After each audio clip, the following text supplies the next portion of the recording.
Okay, welcome to Simply Draw. My name is Elaine, and today we're going to draw a chickadee. I have a piece of scrap paper, which I got out of recycling.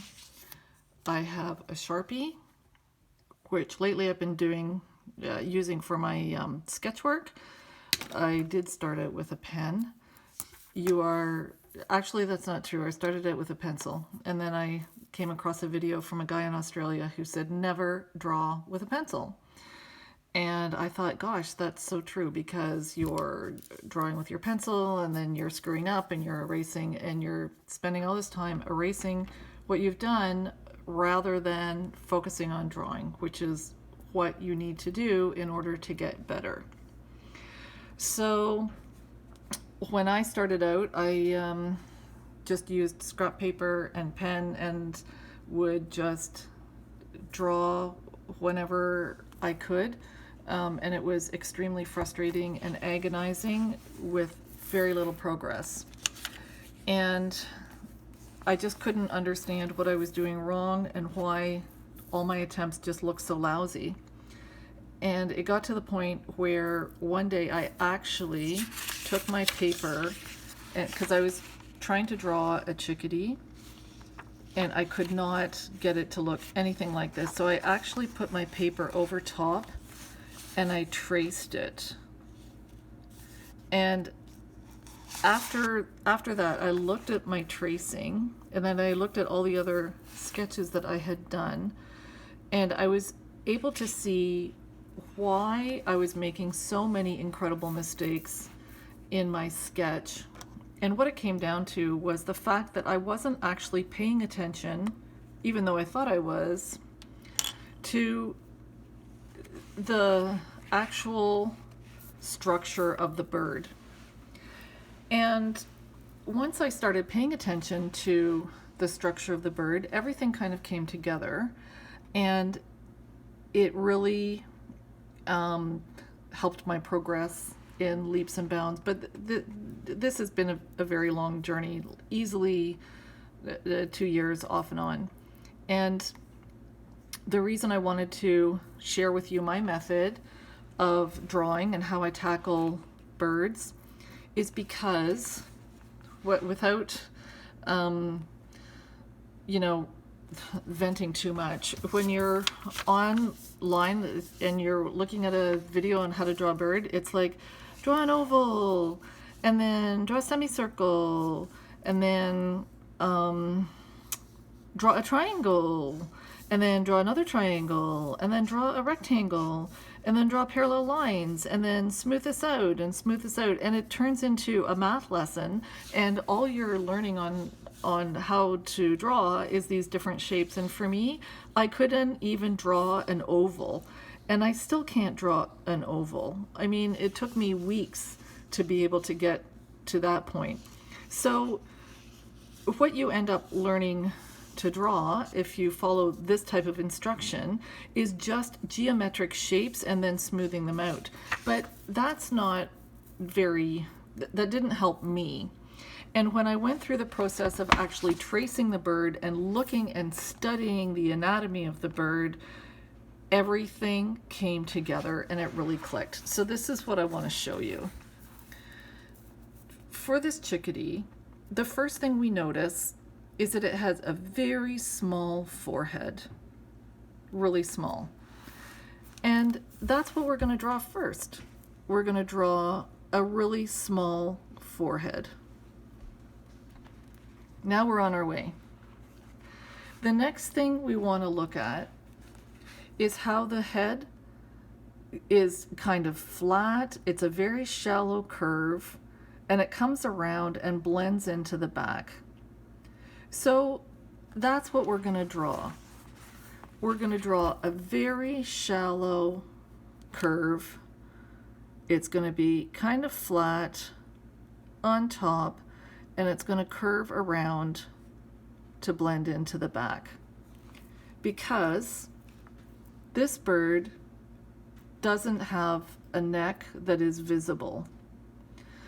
Now, the next thing we're going to do is have a look at the curve of the back.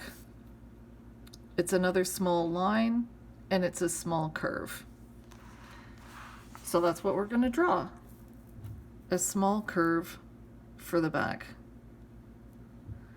Maybe this is obvious to you guys, but for me it wasn't.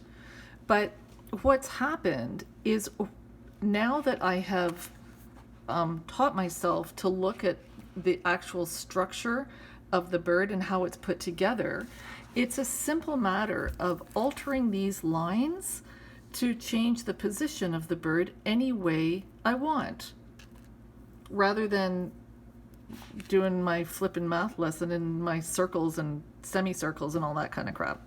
Okay, enough venting. We've done a little tiny forehead.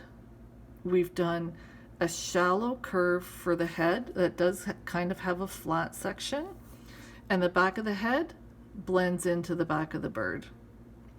Now, normally I stop and I don't worry about any of the rear end just yet. I go back up to the throat, and here, like, I leave a small space for the bill and I draw in a little line to represent the throat. This also gives you a bunch of options, because if you want to tilt the head up, the throat will be coming out. If the bird's head is forward, or if it has a narrow streamlined head, then the throat comes back. And you can change the appearance simply by the way you place this little line for the throat. Now, going back to our illustration, the thickest part of the bird is going to be through the rib cage and the shoulder, where the wing is. So we're going to make sure that we have like a thicker portion here before we get down to the tummy. So we're going to draw that in. We're going to have kind of a, see, old crappy Sharpie on scrap paper. This is perfect. We're going to have kind of like a bit of a tummy like that. And we're going to come around to the bottom of the tummy. Now, we're not going to worry about the abdomen and all this stuff back here just yet, okay? Because we've got another decision to make. Right now, we can decide on how we want to place the bird. Is it going to be, you know, standing on the ground? Is it going to be perched on a branch? And the reason we want to make that decision now is because we don't want to get carried away drawing the tail and the wing and whatnot, just in case we put our branch in later and we realize that the tail should be blocked by the branch rather than the tail being in front of the branch. Here in the illustration, the branch goes behind the tail. But we don't have to do that because we're clever.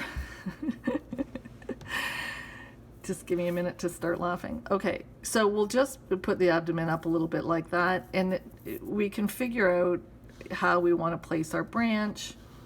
We can have our little birdie perched like this. It's a heck of a lot easier drawing branches than it is birds. Okay. That decision made, we can go back. What I normally do next is draw the bill, and usually the top of the bill is either, I draw it either, you know, pretty straight and then down to the body, and we can join up at the throat. The next thing that I'll do is put in the eye, and it's located, you know, at about the level of the bill. So just, you know, not halfway, because, you know, it's not a cross-eyed birdie or whatever. So just place the eye a little less than halfway. Actually, it doesn't matter, because if this distance is shorter, it means the head is tilted away from you, and then you're looking clever in the way you've positioned the birdie on the branch. But when you do your circle, leave a small white space to represent the reflection on the curve of the eye. And this actually took me kind of like a long time to figure out where to place that little white dot, because it does alter the way it appears that the bird is looking. You can kind of figure that out on your own, but what I sort of found is that the little dot it kind of indicates the direction that the bird is looking. So that's how I sort of determine how to place it.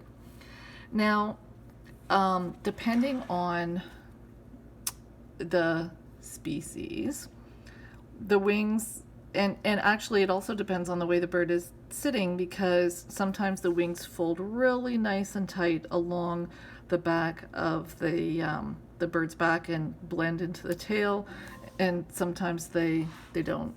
So we can go back to our sketch and think about where the shoulder would be and place the wing there. And we can just pull it down and into the back like that. And we can decide now how much, how we want to have the wing. Shouldn't be really sticking out too far. But that's good enough. Jeepers creepers. We're not going for anything that's going to hang in the gallery here. So if that's okay for the wing, then you can figure out the tail.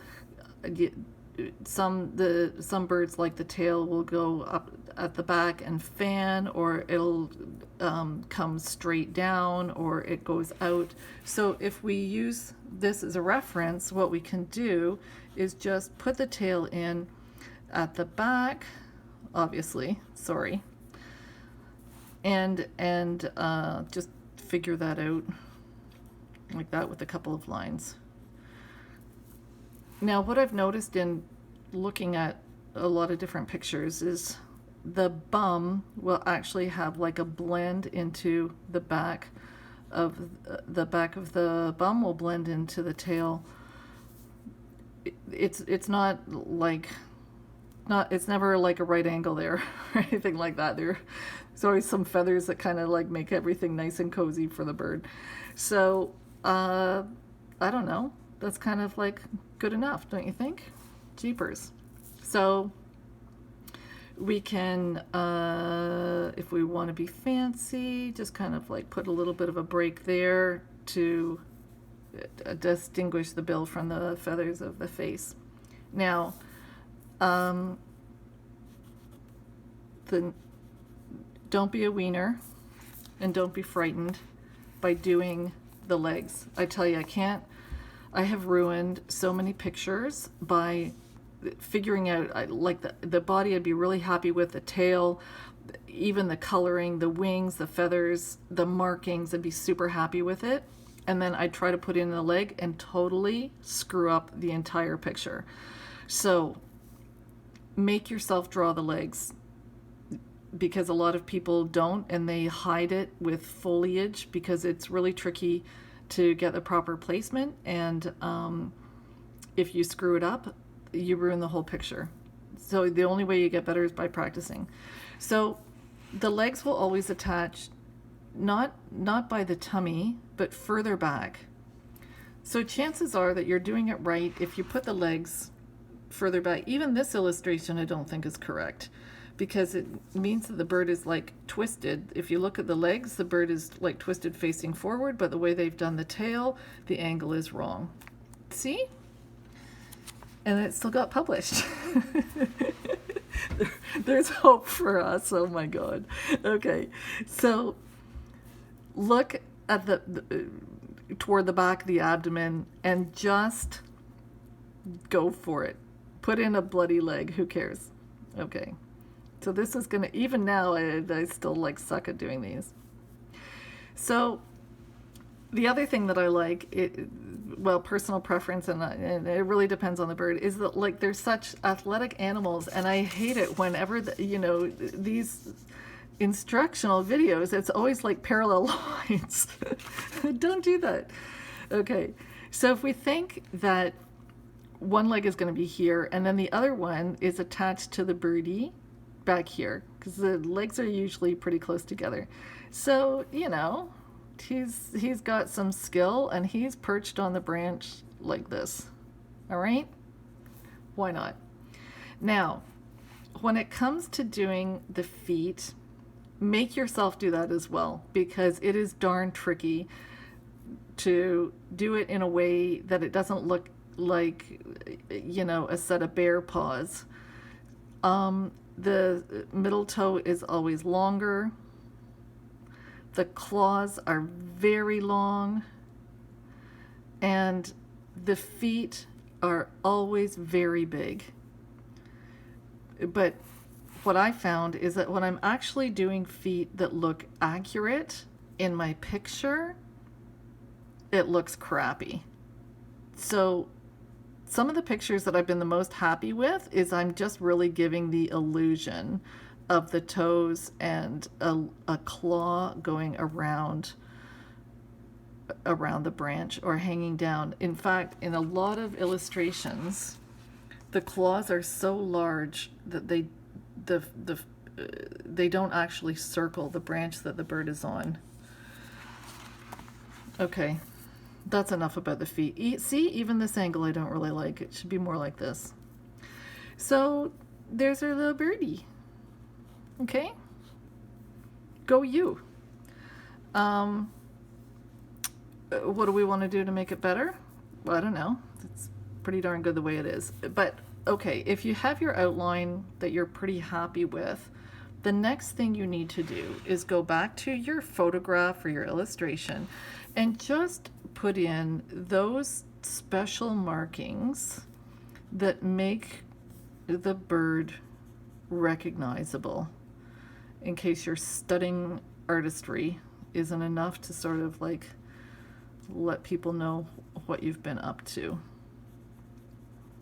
So then it's just a case of like smoothing out a couple of lines and putting in a few details so that you can say, oh yeah, this is my chickadee that I pulled off in 10 minutes. So a lot of birds will have, special markings. It's one thing that I've started doing, even though they don't have a white circle around the eye, is in painting or illustrating or whatever, I'm still leaving that white border because it really, gives an idea of the eye there. So, you can put in some feathers if you like. You can put in a back band, a wing band. I don't really think it's that important to get all screwed up with different feathers and all that sort of thing, because it makes it look like, oh, you're trying to do it like super accurately, and then you give up partway through because you've got yourself into trouble. So then you just, have your branch with your little birdie, and there you go. I don't really like the tail, but like with a word of a lie, it took me 2 years to get to this point. But when you go back and look at the basics, when you look at the forehead, the shape of the head, the back, the throat, and the tummy, once you figure that out, it gives you the skills to change the orientation of the bird any way you like on the branch. We can follow exactly the same instructions, and we can have this little guy coming down a branch instead. We can have him almost upside down on a pine cone. You can do anything. So thanks for keeping me company. I hope you learned something, and I'll see you next time.